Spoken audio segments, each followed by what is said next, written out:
Tas ir tas pats Quest, tikai beidzot ar 1280 sensoru.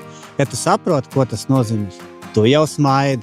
Ja nē, paskatīsimies tuvāk, kāds ir S50R. Nopix beidzot iebūvējis Quest sērijas savu spēcīgāko sensoru. Nopix ieklausījās, ko cilvēki prasīja. To pašu Quest, ko jau daudz pazīst, tikai ar jaudīgāku sensoru. Kas mainās ar 1280 sensoru? No attāluma redzi nevis, ka tur ir dzīvnieks, bet atšķir, kas par sugu, no silueta, struktūru. Un tu vairs nemini.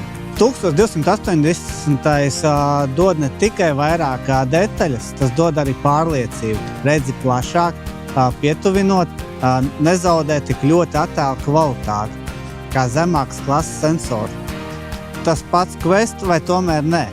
Pieskaries, viss šķiet pazīstams. Quest rokraksts, displeji, korpus, pogas, bet pietiek ieskatīties attēlā, lai saprastu, tā ir nākamā līmeņa sajūta.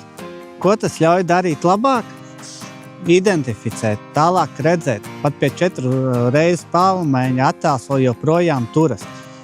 Un ja arī tas, ko tu meklē, būs redzams, kad citi tikai minēs, ka kaut kas tur atrodas. Komplektā nāk 2 baterijas, maina, kamēr strādā. Akumulators tur 7 stundas plus un vari to nomainīt bez izslēgšanas. Lāzera tālmērs? Protams, varēs līdz 1000 metriem to izmērīt, un viņš aprēķinās arī balistisko kalkulāciju. Un ar N-Link opciju nosūtīt to tēmeklim, ja lieto kādu no Nopix tēmekļiem. Vadība bez nekā lieka, svars pietiekami maz, lai aizmirstu, ka nesā. Ja tu agrāk lietoji Quest, šis būs kā atgriešanās mājās, kur kāds beidzot ir nomainījis veco televizoru pret 4K kvalitātes.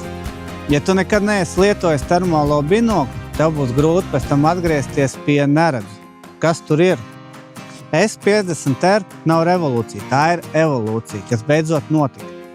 Quest paliek Quest, tikai beidzot ar attēlu, kas atbilst mūsdienām.